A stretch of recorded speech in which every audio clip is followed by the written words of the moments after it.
கிறிஸ்துவுக்குள் அன்பான தேவனுடைய பிள்ளைகளே, ஆண்டவரும் உலக இரட்சகருமான இயேசு கிறிஸ்து இணையற்ற நாமத்தினால உங்கள் எல்லாரையும் வாழ்த்தி ஆசீர்வதிக்கிறேன்.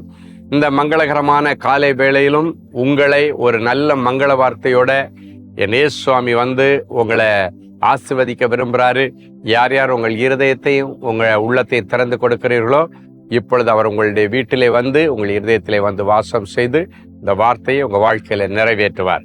எடுத்து வாசிங்க எரேமியா 31:3. அநாதி சிநேகத்தால் உன்னை சிநேகித்தேன். இந்த உலகத்துல மாயமாலமான சிநேகங்கள், அன்புகள் நிறைய இருக்கு. ஆனால் கள்ளங்கபடமில்லாத ஒரு சிநேகம், மாயமாலம் இல்லாத ஒரு சிநேகம், யதார்த்தமான ஒரு சிநேகம் என் ஆண்டவராகிய இயேசு கிறிஸ்துவிடத்துல தான் இருக்கிறது. அந்த சிநேகத்தால நான் உன்னை சிநேகித்தேன் என்று ஆண்டவர் இன்னைக்கு உங்களுக்கு ஒரு வெளிப்பாடு கொடுக்கிறார். அநாதி சிநேகத்தினால் உன்னை சிநேகித்தேன். சொல்லுங்க, என்னை சிநேகித்தார். அந்த சிநேகத்தினுடைய உச்சக்கட்டம் என்னன்னா, உனக்காக தன் ஜீவனையை கொடுத்தார். தன் சிநேகிதனுக்காக ஜீவனை கொடுக்கிறதை விட பெரிய சிநேகம், அன்பு இந்த உலகத்துல ஒண்ணுமே இருக்க முடியாது.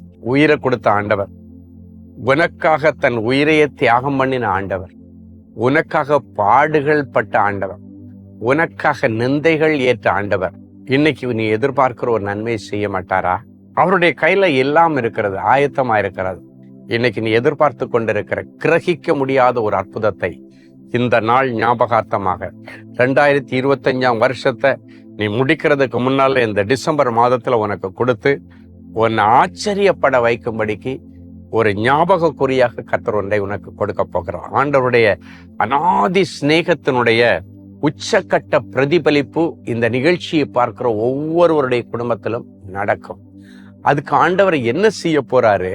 அவருடைய சிநேகத்தினுடைய உச்சக்கட்டத்தை எதால உனக்கு நிரூபிக்க போறாரு? ஆல்ரெடி அவர் உயிரை கொடுத்து நிரூபிச்சிட்டாரு.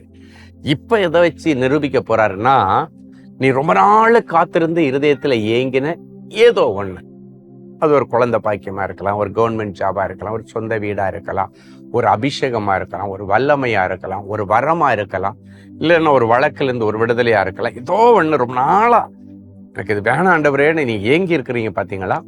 அந்த அநாதி சிநேகம் இன்றைக்கு அது உன் வீட்டிற்கு உனக்காக தேடி வருகிறது. ஆண்டவர் அந்த கிஃப்ட் இந்த நாட்களில் கொடுத்து உன்னை கரம் பண்ணுவார். சரியா? சரி, ஒரு நல்ல சாட்சியை கேட்கலாமா? Sister Geetha Paulina, Chennai. கர்த்தருக்கு ஸ்தோத்திரம். எங்களிடம் பணம் வாங்கியிருந்த என்னுடைய கணவரின் உறவினரும் அவருடைய மனைவியும் எங்கள் மீது பொய்யான குற்றச்சாட்டை சொல்லி பணத்தை திருப்பி தராமல் ஏமாற்றி எங்களை கொடுமைப்படுத்தினார்கள். கடந்த 4 மாதங்களாக சட்ட நடவடிக்கை எடுத்து மிகுந்த மனவேதனையுடன் இருந்தோம். அந்த சமயத்தில் ஆகஸ்ட் 1 2025 அன்று ஷேமம் உபவாச கூடுகையில் கலந்து கொண்டு சகோதரர் ஸ்டீஃபன் அவர்களிடம் ஜெபித்து கொண்டோம். சகோதரர் அவர்கள் ஜெபிக்கும் போது கர்த்தர் வெளிப்படுத்தின மங்கள வார்த்தை, இதோ நான் புதிய காரியத்தை செய்கிறேன், இப்பொழுதே அது தோன்றும் என்ற மங்கள வார்த்தை எங்களை ஆறுதல் படுத்தியது. அந்த ஜெபத்திற்கு பிறகு எங்களுடைய பிரச்சனைக்கு ஆண்டவர் ஒரு முற்றுப்புள்ளி வைத்தார். செப்டம்பர் 5 2025 அன்று எங்களிடம் பணம் வாங்கியிருந்த அந்த நபர்கள் தாமாகவே முன்வந்து பணம் முழுவதையும் திருப்பி எங்களிடம் கொடுத்து விட்டார்கள்.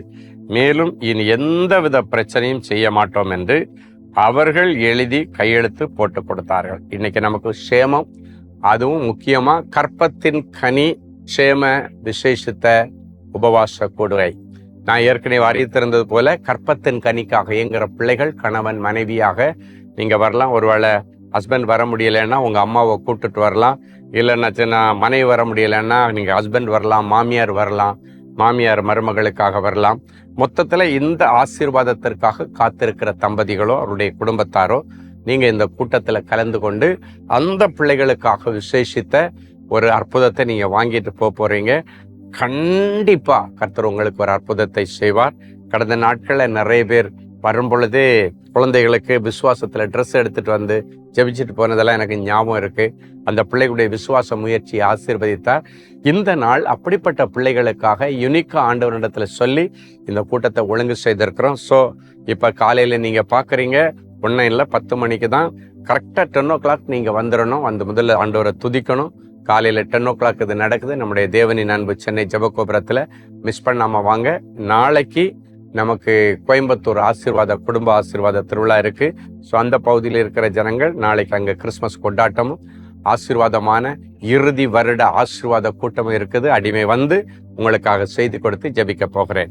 அன்பான ஆண்டவரே, உமக்கு நன்றி. இயேசுவின் நாமத்தினாலே பிள்ளைகளை ஆசீர்வதிக்கிறேன். கிருபை இவர்களை சூழ்ந்து கொள்ளட்டும். அநாதி சிநேகத்தினாலே உன்னை சிநேகித்தேன் என்று சொன்ன ஆண்டவர், அதனுடைய வெளிப்பாடாக இவர்கள் ரொம்ப நாளும் காத்திருந்து இருதயத்தில் ஏங்கின அந்த ஆசீர்வாதத்தை இன்றைக்கு இவர்களுக்கு கொடுத்து உங்களுடைய சிநேகத்தை கர்த்தர் ஒரு விசை கூட என் பிள்ளைகள் டேஸ்ட் பண்ண கர்த்தர் அனுக்கிரகம் பண்ணும். இந்த நாளிலும் பிறந்த நாள் மற்றும் திருமண நாளை நினைவு கூறுகிற பிள்ளைகளை ஒரு விசை நினைத்தருளி ஆண்டவருடைய மங்கள வார்த்தையின்படி கர்த்தர் உன்னை ஆசீர்வதித்து உன்னை காக்க கடவர் என்கிற மங்கள வார்த்தை இந்த வருஷம் முழுவதும் என் பிள்ளைகளுக்கு அவருடைய சிரசில் இருந்து பலிக்கட்டும். இயேசுவின் மூலம் பிதாவே, ஆமென். அன்பு தேவனுடைய பிள்ளைகளே, இந்நிகழ்ச்சியின் மூலம் நீங்கள் பெற்றுக்கொண்ட ஆசீர்வாதங்களையும் உங்கள் ஜெப விண்ணப்பங்களையும் அனுப்ப வேண்டிய முகவரி: தேவனின் அன்பு ஊழியங்கள், Vinayak avenue, OMR road, Okkiyam, Thoraipakkam, Chennai 600097. மேலும் 24 மணி நேர ஜெப உதவிக்கு 044-2454-7-999 மற்றும் 9941150999 என்ற எண்களுக்கு தொடர்பு கொள்ளுங்கள்.